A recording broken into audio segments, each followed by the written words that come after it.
Om Sadashivasamarambham Shankaracharya Madhyamam Asmadacharya Paryantam Vande Guru Paramparam. Om Purnamadav Purnamidam Purnat Purnamudachyate Purnasya Purnamadaya Purnamevavashishyate. Om Shanti Shanti Shanti. ओम नमो ब्रह्मादिभ्यो ब्रह्म विद्या संप्रदाय कर्तृभ्यो वंश ऋषिभ्यो नमो गुरुभ्यः. So we were in the second Brahmanam of the third chapter. This Brahmana is called Arthabhaga Brahmana because the one who is questioning Yajnavalkya here is Arthabhaga. So before we get into the actual Brahmana, Bhashyakara gives a connection between the previous Brahmana, which is the Ashvala Brahmana, and the current Brahmana. So if you recall, in the Ashvala Brahmana, Ashvala asked questions to Yajnavalkya, and mainly the questions were with reference to how one can transcend the limitations with reference to Adhyatma, or with reference to one's own body, and limitations of Adhi Yajna, or with reference to the priests, the Ritviks who are conducting the Yajna, and also whatever the implements of the Yajna, they are all also limited. So how do we transcend this? Means by doing upasana that all these are really Adhi Daiva, correct? So we do that our own instruments in the body, and even the instruments and whatever means we use with reference to the Yajna, they are all nothing but the Devatas only. By doing this upasana, you can transcend the limitations with reference to one's own individual body, mind, sense complex, and also the whatever means which we are using, particularly the Ritviks. They are also having their own body, mind, sense complex, and that limitation also one overcomes. That was called Ati Muktihi, Ati Muktihi, like that. Two terms were used. So the idea is one gains the Prajapati Pada, okay, or Hiranyagarbha Pada. Now that itself can be considered as a moksha, okay, because now you are identified with the totality, and that identification with the total frees you from the limitations of an individual body, mind, sense complex is correct, but that itself can we take it as moksha, freedom from all limitations. So that question is still there. Now Bhashyakara says this Brahmana is started to show that even the Hiranyagarbha or Prajapati, if you look at it from the Upadhi standpoint, the Hiranyagarbha Upadhi may be a Upadhi which is total, but still that also is actually Mrityu only. You don't really go beyond, because all the limitations were called Mrityu in the previous Brahmana, and the upasanas which can free you relatively from that Mrityu was also shown. But whatever you gain by the upasana there also is still Mrityu. You have not totally transcended death or all limitations. That's what is the connection, he says. So now the new Brahmana is started to show that. And he also said that this was already actually discussed also, okay, in the Trayanna Vibhage. He says this Trayanna Vibhaga means the section which deals with the three annas. In fact, if you go back to the fifth Brahmana of the first chapter, that is called Saptanna Brahmanam. But within that Saptanna Brahmanam also, there are two categories are discussed. Initially, 4 foods or 4 annas which are not for oneself is discussed. So one anna is the common food which everybody eats. 2 foods or 2 annas are for the devatas, okay, which is called Hutam, Prahutam and all that. Or it is taken as all this Chandrayanam, like that, two different Vaidika karma. They are only for the Devatas. And then one is for the animals, which is the milk. But then three are for oneself. Like that, next it talks about the Trayanna. Because all these 7 annas were created by Prajapati by doing the karma and upasana. Like that it starts. Okay. And then here, then the Prajapati is yourself only. It is because you create your own karma, which again fructifies as your own body, mind, sense complex, correct? So the 3 annas later on for oneself, when it talks about the mind, the prana and vak indriya. So these 3 are for oneself, and because these are the result of your own karma and upasana, and once you get a particular mind, particular prana and particular vak indriya and all that, you further continue doing karma and upasana, and this keeps on going. That's why it is called akshatihi and all that. It was called in the 1.5 Brahmana, if you go back and see. That means this food never ends. Upanishad itself says, because if the food is consumed by all the people, all this saptanna, then how is it that unending supply of this is there? For that, the Upanishad itself answers there. That's why it is called akshatihi, because it never ends, because you yourself keep on producing. You are the reason for your own prolonging samsara. It is like a perpetual motion machine, we have to say. So we are producing our own food, which in turn becomes the reason for more births with different whatever body, mind, sense complex. Like that, it keeps on going. So why that is important here is because any karma and upasana is only a pravritti karanam. That's what Bhashyakara wants to show here. So you can do all this karma and upasana, but it is only going to lead to maybe better and better upadhi, better and better body, mind, sense complex, but still you are not totally free from their limitations. It is not a nivritti karanam, means it is not going to show you as somebody who is free from all karma, that you are not even a karta bhokta. That knowledge is not involved in any of these things. So this was already shown in that 1.5. That's what he says here. Trayanna vibhage vyakyatam asmabhi. So we already explained that to you there. So you can go back and refer to the 1.5 Brahmana. In fact, it even has a very interesting quote about what is mind, which is quoted by Bhashyakara and others many times, correct? Hirir, Bhir, Dhir and all that is there. What is mind? Mind itself is actually established there by the Upanishad, that there is something called mind, and it gives even a reason for that. So it's an interesting section there. Anyway, so coming back here, why Bhashyakara gives this introduction is then he gives other people's view. His view he has given there, and now we are entering into the view of others. They give a very interesting take or their own imagination here. That's what he says. This part only we started last time, and maybe we saw the first sentence here, I think. So kechittu sarvameva nivritti karanam manyante. So some people say even all this karma and upasana are only for moksha. They are all for nivritti only, not for pravritti. Sarvameva means sarva karma. Like that we have to understand here. And they give the reason that by doing one karma and getting the karma phala, you have now given up that previous karma, because now you have attained a different status by attaining the karma phala itself.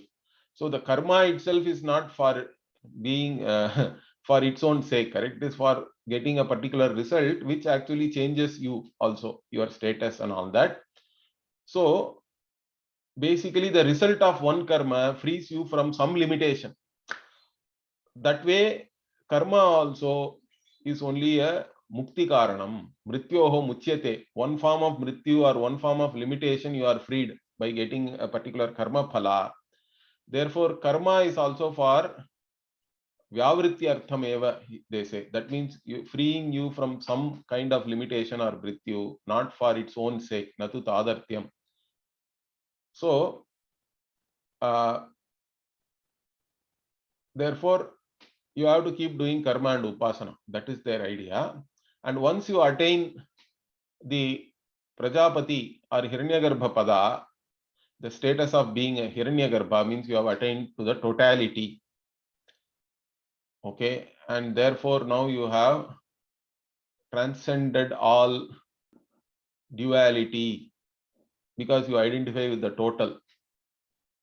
Like this also you can take, but or otherwise they are saying they may also be Advaitins, okay, or they may still be Dvaitins who say that Hiranyagarbha is the one or Paramatma is the one who identifies with everything. Therefore, that Dvaita Kshaya has happened there because you are not identifying with different parts and all that. You have the identity with the total. So, you then totally transcend all the limitations really once that Dvaita Kshaya happens. Till then also each karma is really freeing you from some limitation or the other. So karma also is for the purpose of moksha only. Okay, because each karma phala is a intermediate state. Okay, and figuratively it can be said that it is also for mukti. So atascha apekshiki gauni mukti antarale. Okay, so gauni means figurative, apekshiki means relative, you can say. Okay, it is relatively and figuratively you can call the each karma phala as mukti. Therefore, karma is also for the purpose of mukti. Like this, they are presenting an argument. Now, Bhashyakara says that whatever you say is all your own imagination. It is not in the Brhadaranyaka. So he uses again Tadita Pratyaya here. Brhadaranyakam means that which is in Brhadaranyaka, we can say. And Abarhadaranyakam means that which is not in Brhadaranyaka. Whatever you are saying is not really said by the Upanishad. That's what Bhashyakara says. But then the Purva Pakshi now starts. He says, Nanu sarva ekatvam mokshaha tasmat tat sarvam abhavati iti shrutehe. So he says, see, identification with everything. Sarvatma bhava is moksha really.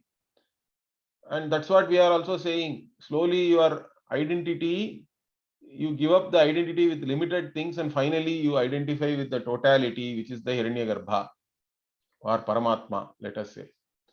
So therefore we are also saying whatever the Shruti is saying. Tasmat tat sarvam abhavat is what the Upanishad taught us, correct?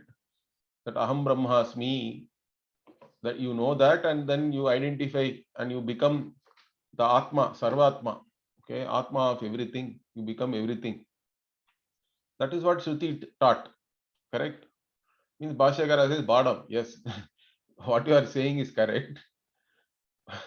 So the Sarvatma Bhava part, whatever you are saying, the Upanishad has taught is correct. But then whatever you are saying other than that, that all karma really also is only moksha, that is not really taught by the Upanishad. But you are saying something more also, correct? Badam bhavati. Whatever you have said now is correct, but etadapi you are saying.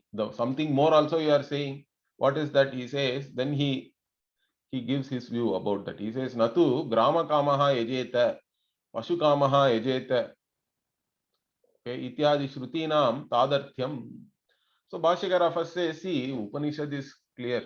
In the Taittiriya Aranyaka, it is said that those who wants to have a particular grama, means one who wants to rule a grama and all that, they can do some yajna.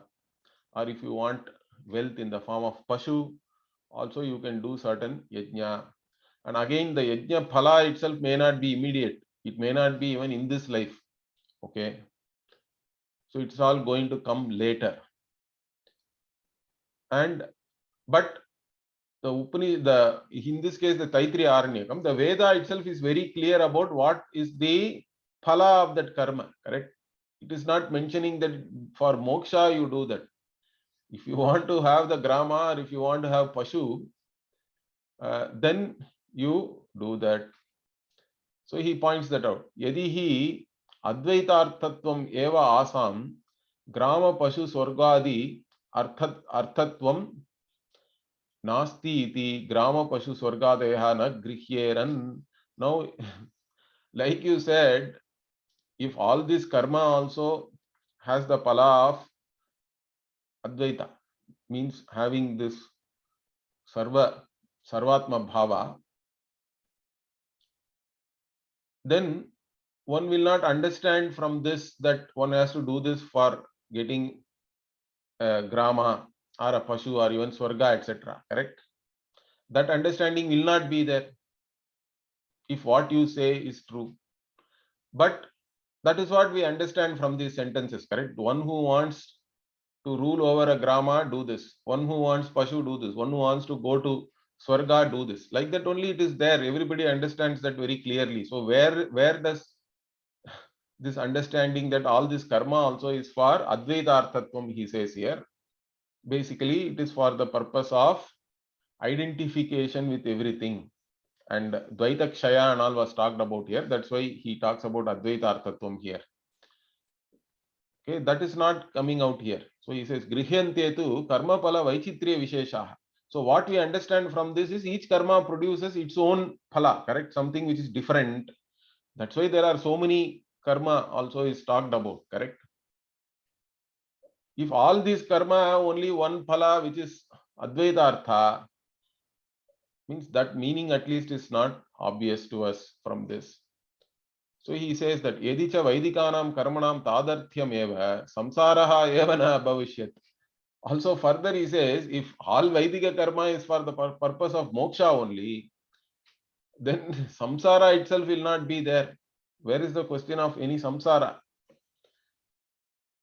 So karma phala itself will give you moksha. Why even Vaidika karma? Any karma phala also we can say in one way, correct? That means then everybody is doing karma for the purpose of karma phala, and they all should be free from all samsara, all forms of limitations. Everybody should be happy. There will not be any samsara, because they have given some weird meanings and all that, correct? So even while you attain one karma phala, you become free from some limitation and all that. They talk about like that, okay? And therefore everything has this nivritti phala. That is the argument from the Purva Pakshi. Bhashyakara says no, that cannot be possible. If we take in the sense you are giving, then samsara itself will not be there. Okay, then what do we do? Atha tadarthyepi anunishpadita padartha swabaha samsara iti chet yatha cha rupa darshanarthe aloke sarva api tatrastaha prakashyate eva. Okay, so now the Purva Pakshi comes back. He says, see, even though really all karma is for the purpose of moksha only. Okay, he says. So tadarthya api anunishpadita padartha swabhava means what? Anunishpadita means that which comes along like a side effect. Okay. We say that there is a main result is there. Byproducts are also there, correct? Main product you produce, there is a process. But lot of byproducts are there always. They come along with the main. So the main purpose is only moksha, but then other samsara is the anunishpadita padartha swabhavams, what they are the byproducts of the same karma. Okay. So by naturally samsara also is there as a byproduct. That's what he is saying, the Purva Pakshi. Like even he gives an analogy here. This analogy argument is the worst. Some people they hold on to some analogy and somehow connect it with some sentence and try to make out some meaning. These kinds of arguments are very difficult. to actually talk to some people. You cannot really make any or bring them to their senses. Anyway, so here he gives an analogy. He says, Rupa darshanarthe aloke sarvaha api tatrastaha prakashate. So now you have a light. You are in a dark room and you have a torch and you actually want to see something, some particular object only you are interested in seeing with that light. But when you switch on the light is so powerful that so many other things are also visible to you, correct? It is not your intention, but they are also visible now. Whatever objects are there in that room, in the dark room, once you switch on the light, everything is seen, not only the vastu which you wanted to see. Like that, here also it is like that. Moksha only is the karma phala, but that other thing like swarga or pashu, etc., also you get. Like this, one argument is given. But Bhashyakara says, no, this what you say is not correct. There is no pramana for what you say. Pramana anupapattehe, he says. So what you say is not supported by the Shruti, nor Pratyaksha or Anumana. That's what he will say. So he explains what Advaitarthatve Vaidikanam Karmanam Vidya Sahitanam Anyasya Anunishpaditatve Pramana Anupapati. So he explains that same thing. So if you say all the Vedic karma and upasana, Vidya Sahitana means the karma which is done along with upasana. If it is for Advaitartha only, if it is for moksha, then the other things also you say come along with this. Anyasya Anunishpaditatve.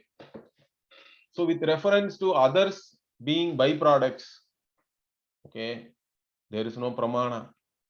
Okay, pramana anupapattihi, you cannot show any pramana. In fact, it is neither, there is no pratyaksha pramana, anumana pramana, or even agama pramana is not there for that, he says. So na pratyaksham, na anumanam, atayevacha agamaha. So for this, your statement, just giving some analogy is not good enough. You have to first present the original vakya, and based on that we can talk about something. So this is not proper. Then he says, okay, even if you say that it is not a byproduct, both are meant by the same vakya, he says. Ubhayam ekena vakyena pradarsyate iti chet. So both moksha and grama, both moksha and pashu are revealed by the Shruti, which is actually asking you to do this karma or upasana. Why can't we say both are revealed by the same words? Like even you do one karma, you can get more than one result by doing one karma, correct? Same thing, he gives two other, or one of the analogies he is repeating. Another one he says, Kulya pranayana alokadivat. So Kulya means a canal. So Kulya pranayana means you are actually making a canal, let us say building a canal. Okay, you are digging for a canal. Now the phala of the canal digging. So you have created a canal. The phala for that is multifold, correct? You get water. The water can be used for irrigation. Water can be used for drinking, or it can be used for even a boat to transport. Like this, many phalas are there for one action. Like that, for this one karma, why cannot both moksha and cow be the phala? That is the argument here now. So kulya pranayana and alokadivat also, even like light. You put a switch on the light, many things are visible, not just one thing, correct? So it is like that. What is your problem? Then Bhashyakara says, Tanna, it is not so.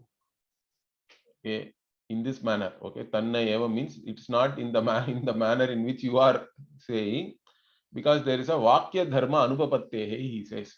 Because there is a Mimamsa Nyaya is there that we say that one particular sentence, you cannot take it in different meanings and all that. You have to take it in one meaning. Then only there will be some clarity about what the Veda wants you to do, correct? the Chodana and all they talk about, it actually impels you to do like this. The Mimamsakas have certain rules how to interpret. So one Vakya should have only one meaning. It cannot give different meanings and then you will be confused. You won't even know what to do. So he further, but in this case, in fact, it is even worse. Because the same Vakya you are saying is giving two meanings which are opposite to each other also. Okay. That is even worse. So he is pointing that also no. Nacha eka vakya gatasya arthasya pravritti nivritti sadhanatvam avagantum shakyate. How can you say that the same Vakya is asking you both to do the karma to get the karma phala, and at the same time you actually you are freed from the limitations of karma itself? It cannot be both pravritti and nivritti which are opposed to each other. How can you say the same karma and upasana can be a sadhana for that?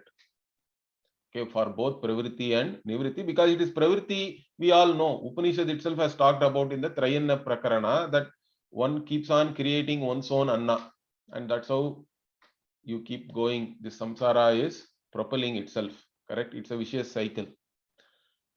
So it is not possible from the same Vakya, you cannot get two meanings which are also opposed to each other. But what about the analogy he gave? So Bhashyakara, see, he is very patient. He explains that also. He says, Kulya pranayana alokado arthasya pratyakshatvad adoshaha. He says, see, this rule applies to only agama. Because agama is not an automatic pramana. It is in the form of words. You have to interpret it correctly. So you cannot, there are rules for interpreting the agama and you cannot go against that. But this, in the case of canal and whatever, switching on a light and all that, that is pratyaksha. You know that you do this, you are getting all this pala that you know from pratyaksha itself. There is nothing to discuss there. You cannot compare that with this. That's what he tries to point out. In the case of pratyaksha anubhava, there being many phalas for one action is not a dosha or a defect. But in the case of words and agama, it is not the same. So you are not actually comparing similar things. That's what he is pointing out. Okay, further he says no, okay, but the Purva Pakshi can say one more thing. So there Ishavasya Upanishad is there, Vidyancha, Vidyancha, like that, the mantra is there, that you attain moksha and all that. So yadyapi uchate mantraha asmin arte drishtaha iti. So even if you say that the Ishavasya mantra is there, where it talks about vidya and avidya together as a means, etc., and that is only actually revealing this samuchaya, because this guy also is a jnana karma samuchayavadi only. So they also can quote some mantras like that, correct? Like the Ishavasya, or even in other places, let us say, even in Bhagavad Gita. If you say that, but the meaning of those mantras, whatever you give, is not correct. That's what Bhashyakara says. Ayameva tu tavad artaha pramanagamyaha. That we cannot say. That this Ishavasya mantra, the meaning of this is only samuchaya, leading to moksha, like that. You cannot establish that. In fact, we have to then establish what is the real meaning of those mantras. Okay, mantraha punaha kim asmin arte ahosvid anyasmin arte iti mrigyam etad. So mrigyam means you have to still examine or investigate what is the real meaning of those mantras. You are giving some meaning, saying that it is samuchaya artha, but whether really it is samuchaya artha, whether it really asks you to do karma and upasana, and also whether it says that alone is the moksha karana, you have to reconcile it with other things, correct? You cannot take just one sentence and say this is the meaning. You should look at the whole thing and reconcile it with everything, and then arrive at a final meaning. So, because even here, if you just say sa muktihi, sa ati muktihi, and all we saw, correct? With that one sentence, if you say, yes, this is moksha, nothing else is needed means. If you stop with that, you can go with that impression. But the next Brahmana itself talks about graha, atigraha, etc. So even what you achieve from that upasana is still limited only. Okay, you have to further be freed from that also. Is talked about next. If you don't take that into account and give a particular meaning, it's not going to be correct. So you have to have, that is what we call samanvaya. So there is a Tattu Samanvaya, Brahma Sutra also is there, correct? From Samanvaya only we can arrive at what is the Tatparya of the Shastra. So whatever meaning you are giving for some of these mantras, they are all not in keeping with the overall vision of the Shruti. It doesn't fit in properly. So it has to be ascertained whether the meaning what you give is the right one or something else, some other meaning we have to give. That has to be investigated, examined, analyzed, and all that. So Mrigyam, he says. So whatever meaning you say for those mantras, we cannot take it. Therefore, what he now is finally having shown the defect in their argument, he goes on to his own conclusion. What is that? Tasmat, therefore, graha atigraha lakshanaha mrityuhu bandhaha. So the graha atigraha lakshana, the mrityu or the death or limitations which we are talking about is characterized by something called graha and atigraha. What are these graha and atigraha will be said in this Brahmana. Correct? Graha is the sense organ, atigraha is the sense objects. So they are the ones which are really bondages. And even for Prajapati or Hiranyagarbha, all the devatas are the organs of the Prajapati, correct? So the graha and atigraha are there even for Hiranyagarbha. Therefore, that Hiranyagarbha pada also one has to overcome or one has to transcend. That is the idea here. Tasmat mokshaha vaktavyaha. And even from that graha and atigraha, one has to be freed. Okay, for that purpose, Ityataha idam arabhyate. For that purpose only this Brahmana is started to show you that even the Prajapati or Hiranyagarbha, if you look at the Prajapati or Hiranyagarbha from the standpoint of their upadhi, that also is limited only. Okay, however big you are, if you have an identity with a particular upadhi, then it is limited. Therefore, this is started. And also he says, see, these people are saying all these intermediate stages and all that, correct? So he gives a this statement is very funny. Bhashyakara says nacha jani maha vishaya sambandhav iva antarale avasthanam ardhajaratiyam kaushalam. He says, I don't know how to, or I don't have the kushala or kaushalam means what? The skill of what you have. This is sarcastically he's saying, because these people are giving some meaning. See, they just want to hold on to their pet opinions. For that, they are ready to invent anything. So they are saying that karma will give you karma phala also. Karma itself will give moksha also. Okay. It is like saying one lady is half old, half young. Or you take one egg, half of the egg you will use to hatch, half of that you will make omelette and eat. It doesn't make any sense, correct?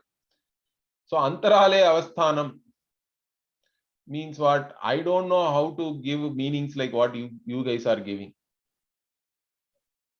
It is in between meanings, okay? Are taking one part is giving this phala and another part this phala and all that. This kind of interpretation and all for the vishaya, for this, whatever this any subject matter, it is connected with what phala. You have to be clear, correct? You cannot say that it gives this also, the same thing gives that also.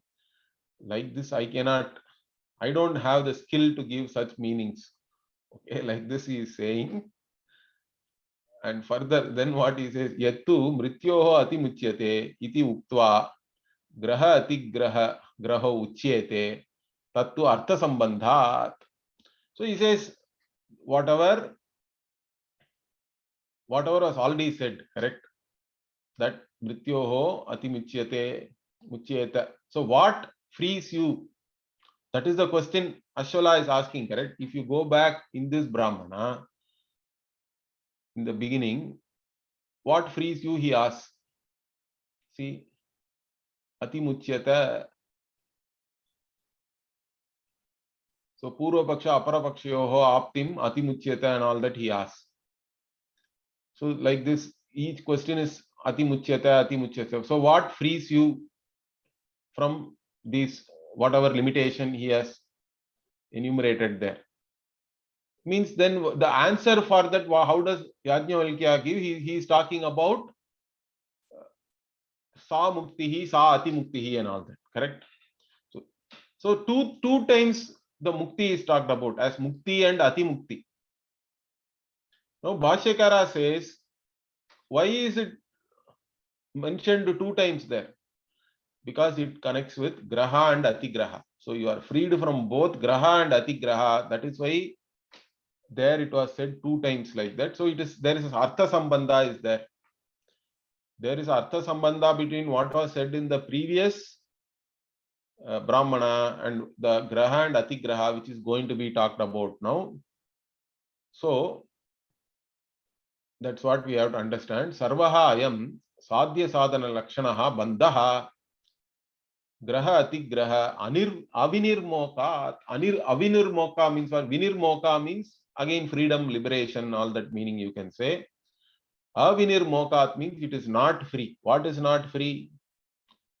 All the sadhya sadhana lakshana, because karma and upasana are nothing but sadhana, and their phala is the sadhya, whether it is this loka, antariksha loka, swarga loka, whatever loka, or whatever you gain in this loka, whatever you gain in the swarga loka, etc. The karma phala is the sadhya, and karma and upasana are the sadhana, and they themselves are bandha, they are bondage.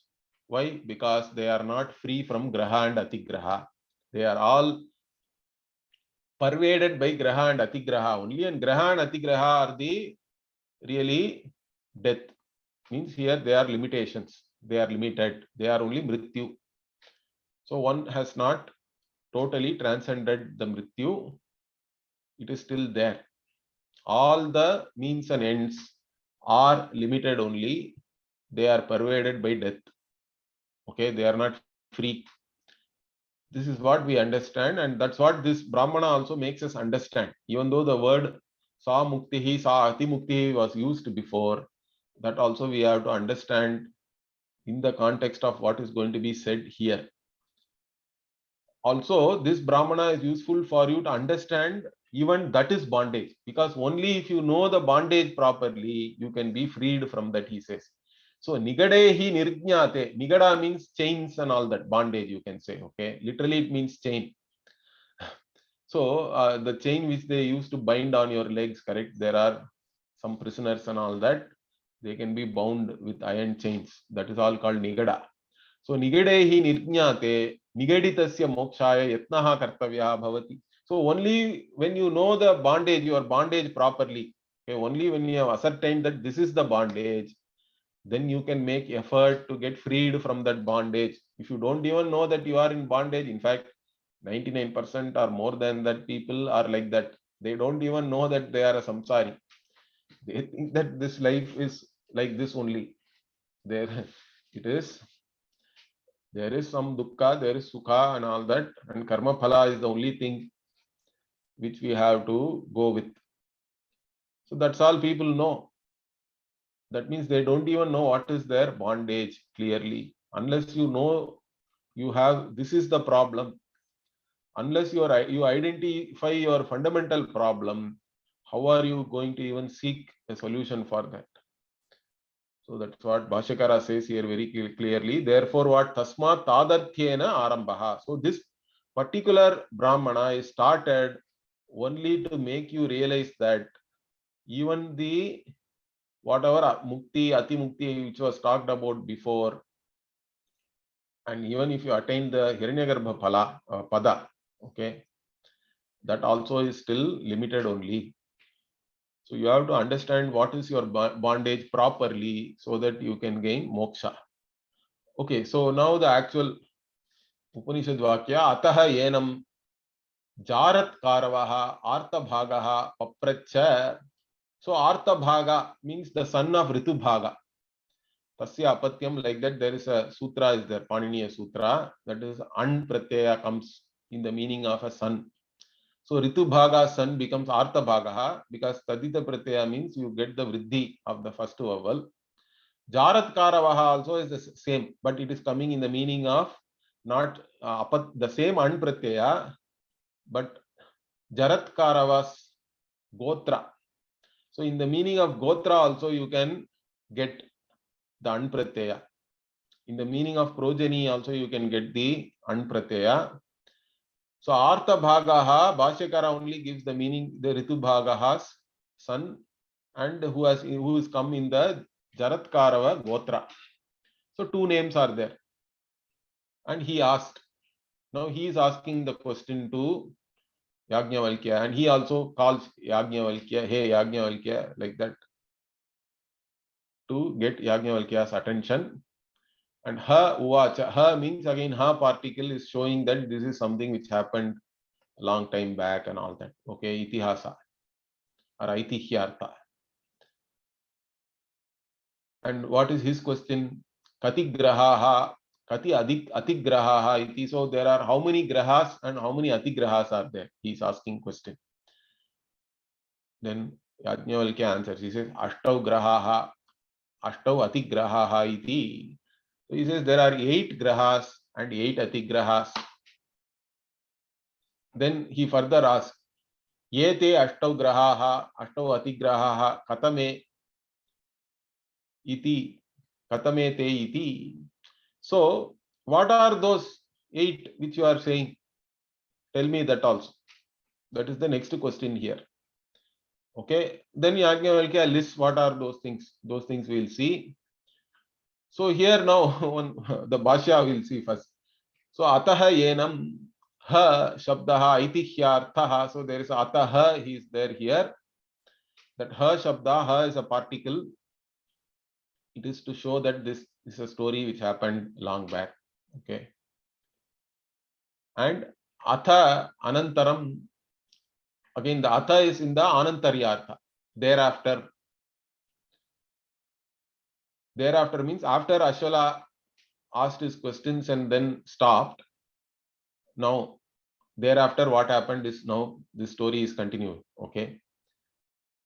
Ashwale uparate prakritam yajnavalkyam jaratkaru gotraha jaratkaravaha ritabhagasya apatyam artabhagaha papracha. So after Ashwala stopped, because he has exhausted all his questions, and then the Yajnavalkya is still there.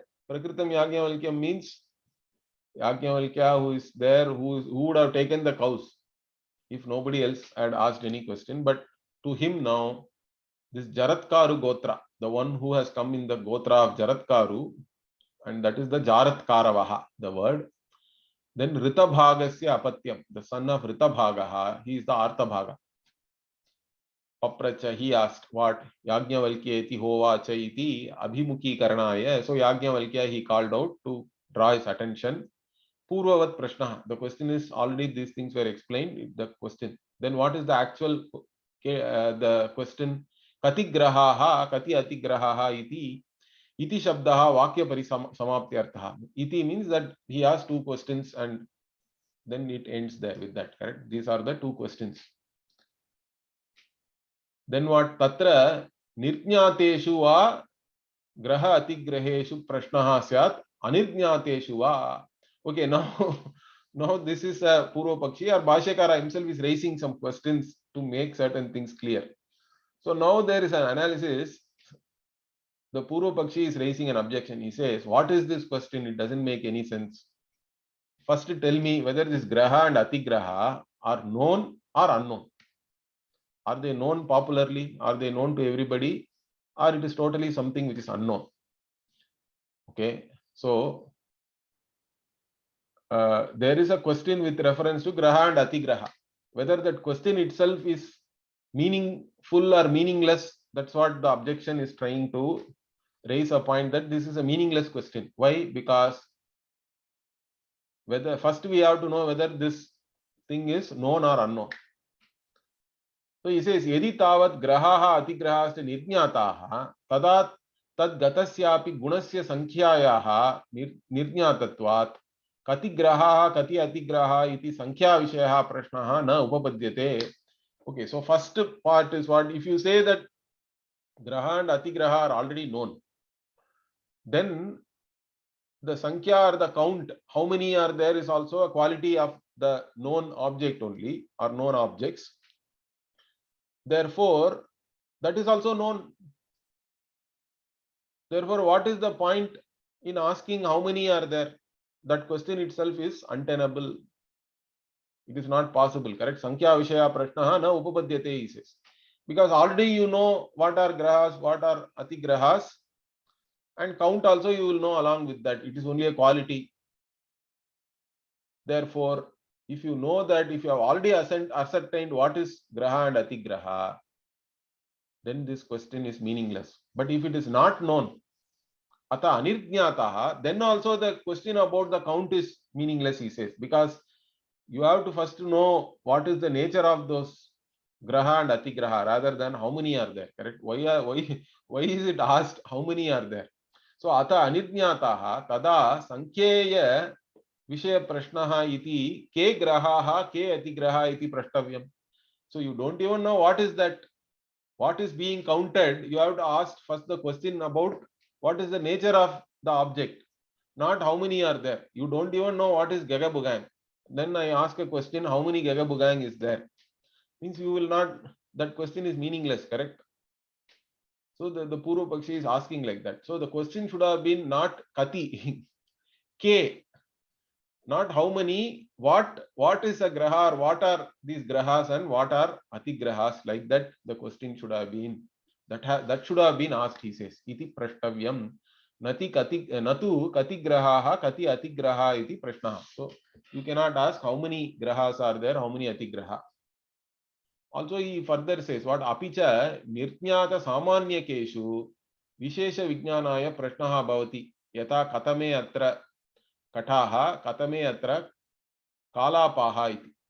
Also, only let us say you have some general knowledge about certain things. So there are some risks, you know them, but you don't know especially whether they belong to a particular this category or that category, correct? You know certain objects in general, but you don't know how many of them belong to one category, how many belong to another category. Then you can ask how many are there in this category, how many are there in that.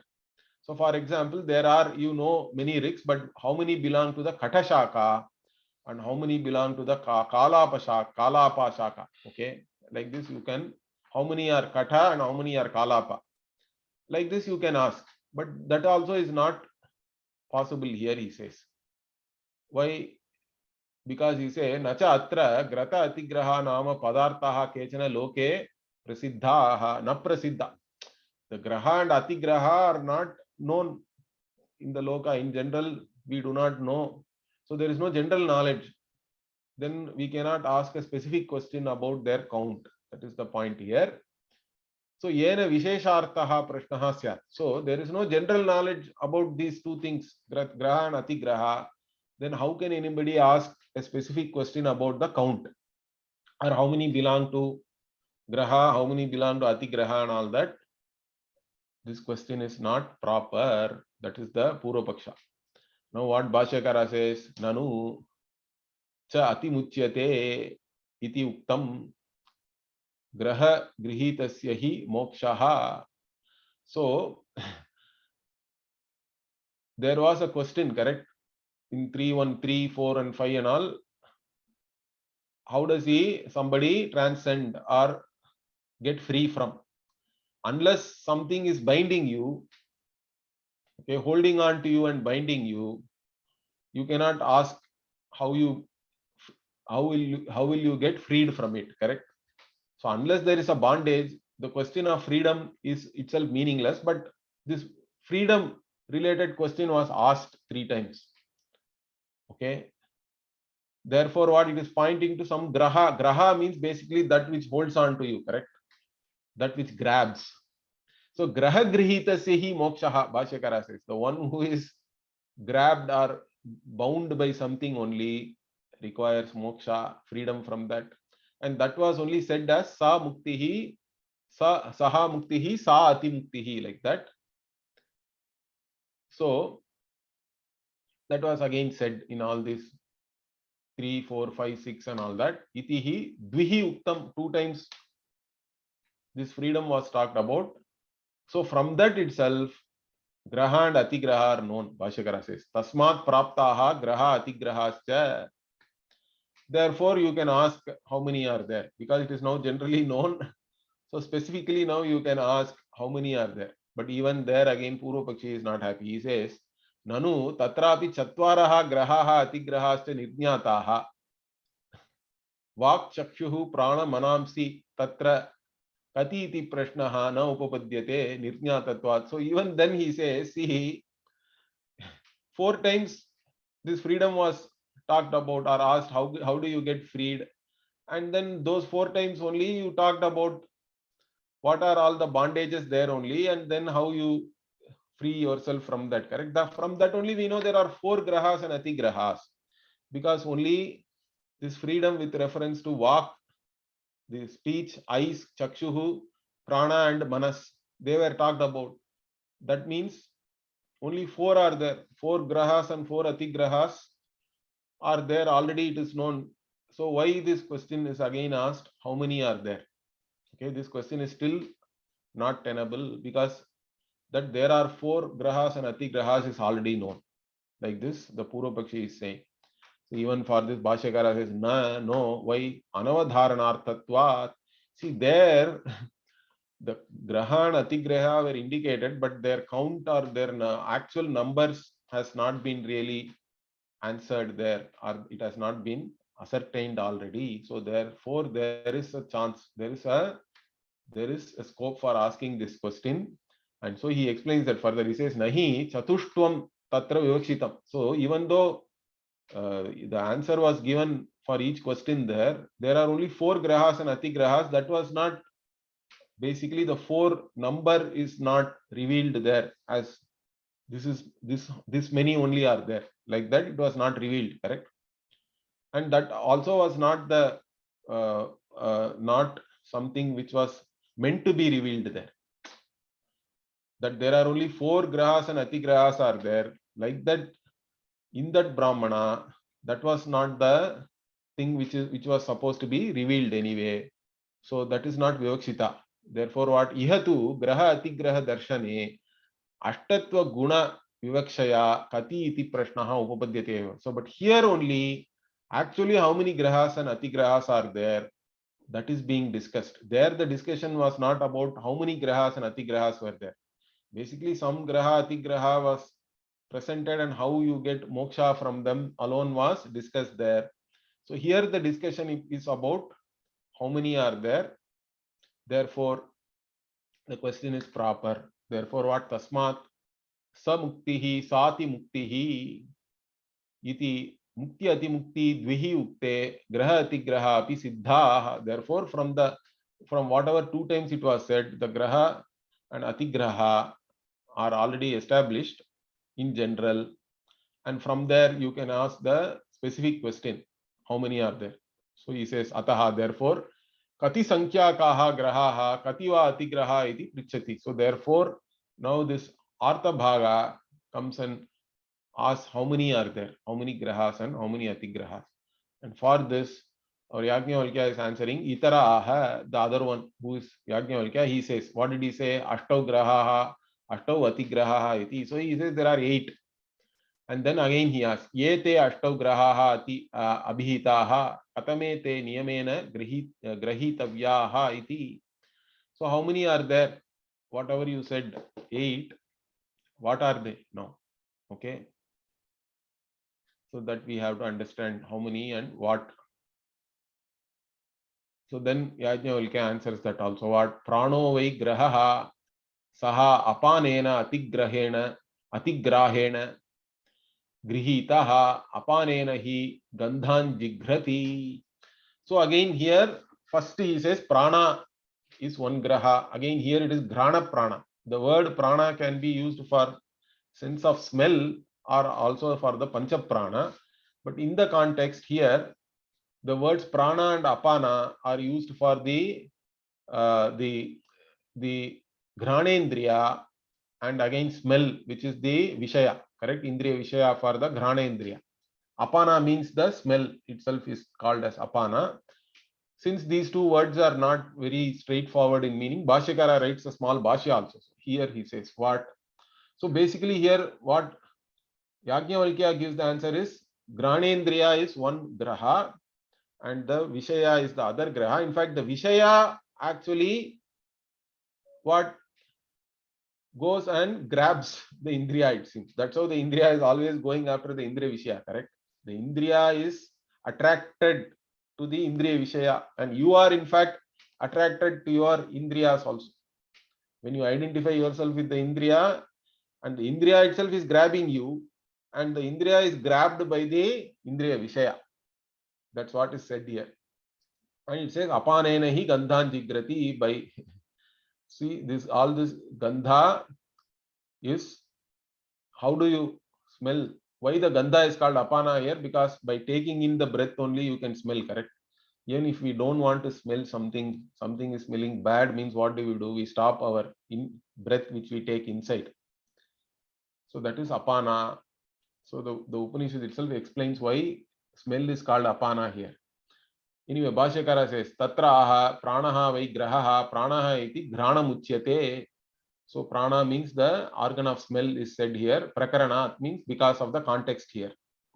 Vayu sahitaha saha, because the prana, the granendriya cannot function without you breathing. It is related to breath. Actually, breath only is bringing in the smell. And apanena iti gandhena iti etat. So apana here, apanena atigrahena, like that it is there, correct? Grihitaha. So apana here means actually gandha.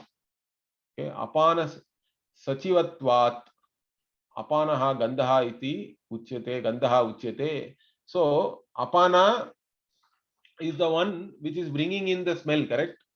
Without apana you cannot smell anything. So this smell or odor is called apana. Why? Because it is accompanied by this breathing in. So apana sachivatvat means something which is coming along with the apana. Therefore, this gandha itself is called apana. And apana upahritam hi gandham granena sarvaha loke jigrati.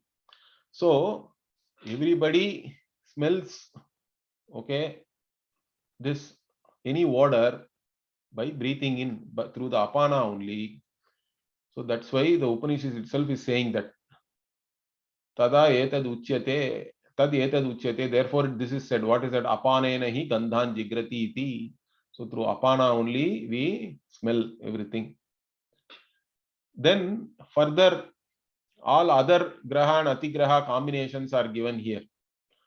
Okay, vagvai graha sanamna atigrahena grihitaha vacha hi namna nama namani abhivadati. Like this, these things we'll see next week. Om Purnamadah Purnamidam Purnat Purnamudachyate Purnasya Purnamadaya Purnamevavashishyate. Om Shanti Shanti Shanti. Harihi Om Shri Gurubhyo Namaha. Harihi Om.